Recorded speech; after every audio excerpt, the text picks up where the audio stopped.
Page 133, Interlude. It's a beautiful little piece, but I have some suggestions on it.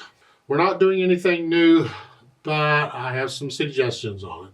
Look it over. 4 lines long, treble and bass clef, no sharps or flats in the key signature. So we're in the key of C major. Make sure you can do the C major scale, blah, blah, blah. You've heard this lecture before. Okay. 3/4 time, and we have a pickup beat. We're coming in on beat 3. 3 and 4. The first 2 beats, if you're wondering, are at the bottom, the last measure. So take it one hand at a time. Make sure we have the rhythm and the fingering down. We're moving around a bit. I don't care for the fingering at all. Let's talk about it. At the beginning in the right hand, you're starting here. And they've got you 3 and 4. Bring the thumb down. You're not really moving the hand, you're moving the thumb down, and then you're lifting up and using the thumb again. It's a new phrase, so you can get away with it. Your little finger comes up. However, I don't care for the fingering and I want to change it. I don't want to use the thumb on both. If I can help it. I don't like using the same finger like that. So, I'm going to change it here. Instead of this one, once I play the G, I'm going to come down here and use 4th finger, 2. I'm in this position. Really, I'm in this position. I'm not using that note. Here. I'm using the 2nd finger here. That way I can use the thumb for the C. I can connect it if I want to.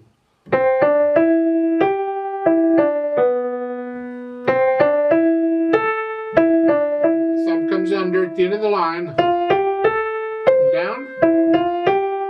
See, I'm connecting everything here. And then 4, 2, 1, 2. I don't want to go here. I don't want to use the 5th finger again. I want to connect it. They have you using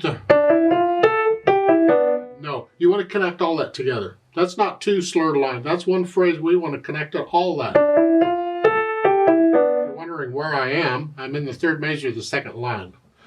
The pickup to it is here. I want to connect all this together. So 4th finger. Then I can lift up for the phrase and do that again. I know I got to use thumb again, but I was playing a chord. So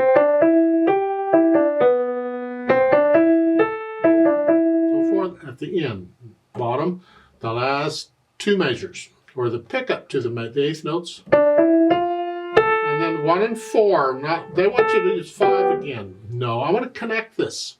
I want 1 slur to cover all that, not 2 slurs. So here, 1, 4. And you can use 2 or I use 3.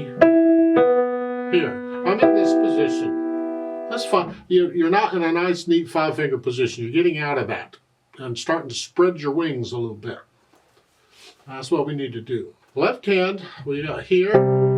It's the C chord without the middle note, and then a C chord without the bottom note. Oh, isn't this nice? And then here, if you don't want to come up in here, you got to do that. I'll leave that up to you and the size of your hand for the last note, the last chord in that line. And then you come up here. Rest, come down. Rest, come down. Come down. It's a 7th. And then 8th notes. Broken chord. It's a C chord. It's a broken chord, and it's just a different pattern. Rest. That's fine. At the end of the line. Again, if you don't want to be up here, you got to do that. Depends on how fat your fingers are and big your hand is. The last 2 measures, you're here. I use 2nd finger because I'm going to use thumb, and 2nd finger's a little closer. And then, let's see. Put the hands together. Here. See, the left hand comes up when the right hand plays the rest.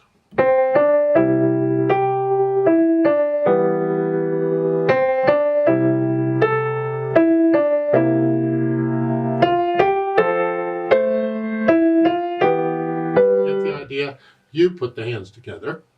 Now, go back through it a few hundred times to get rid of the hesitations. Keep it nice and slow is fine, but no hesitations. Then we'll think about the articulation. I want to hear the phrasing.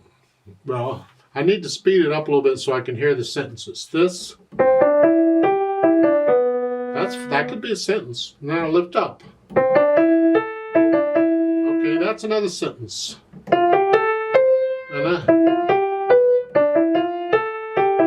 this is why I'm saying in the second line, third and fourth measure, that's all pretty much one sentence. I wouldn't go,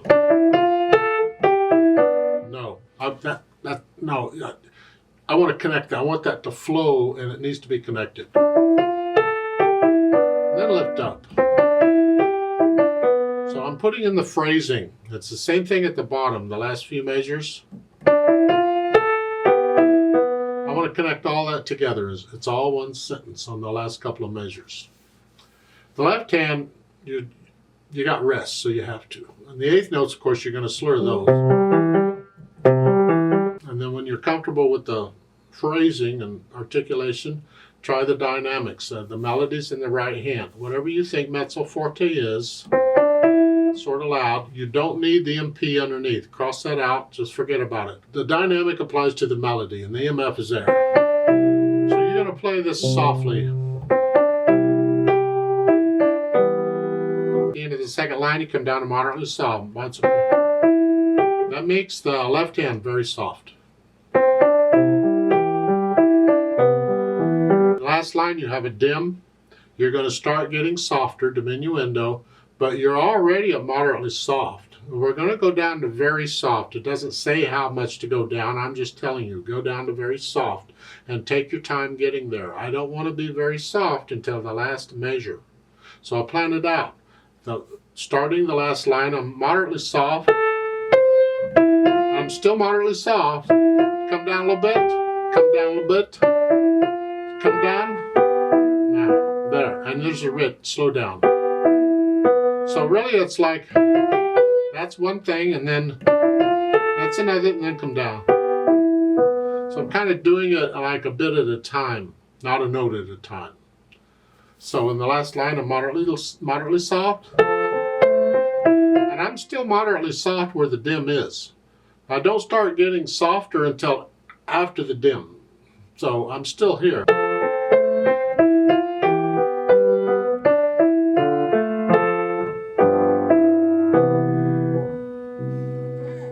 It's interesting they ended on a seventh chord. Normally you don't find a piece ending on a seventh chord. But they did, because that B, that's a seventh. From here to here, that's a seventh. You'd expect a C chord to end it. It's done. They ended it on a seventh. Okay.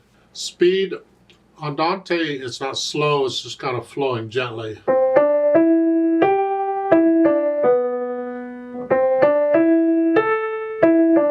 Just 1, 2, 3, 1, 2, 3, 1, just kind of nice and gentle. And then they've added pedal. Well, that's just delightful. It screws everything up. I like it without pedal. Now let's see. If I pedal it the way they're showing, this is what it is, and it's going to be overlapping or lag pedal. So the notes go down first and then the pedal. That's really the standard way of pedaling 99.9% of the time. So that's what we're going to do.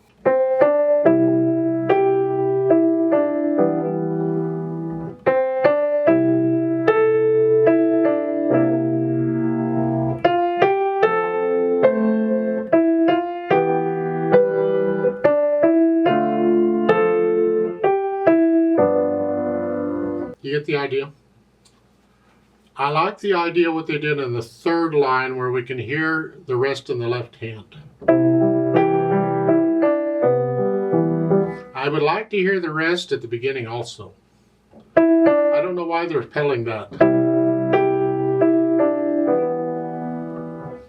So I'm going to lift up on when the left hand has a rest, I'm going to lift the pedal up at the beginning.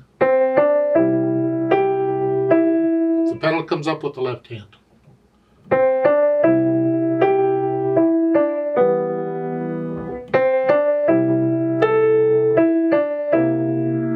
That's what I would suggest you do. Otherwise, I think I'm pedaling almost like they're saying. Now at the bottom, the last two measures, they're pedaling it so you hear a break here. They're lifting up here, and then so you hear that silence. And I don't want silence there. I want it all connected. So I'm going to change pedal there in the next to the last measure where they're showing a gap. I'm going to make a change pedal there.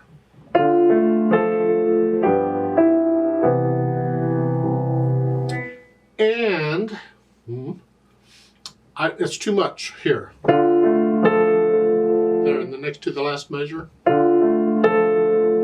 I want to keep the melody a little cleaner than that. So I'm going to change pedal on each beat in that measure. Change, change. And you change it after you play the note. It overlaps.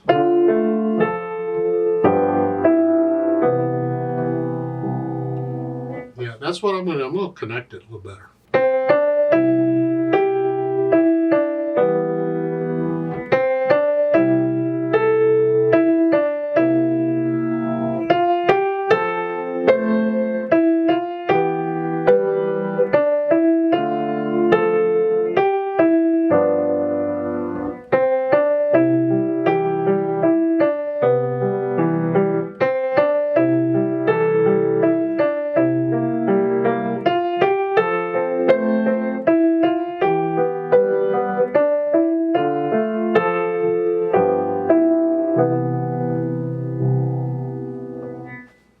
Please don't copy me. You get into the music, you feel it.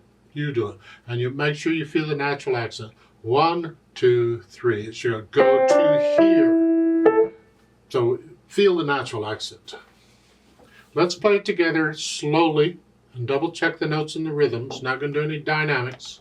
Just notes and rhythms, and I'm going to pedal it like I suggested. So I'll give us 2 counts. Ready, go.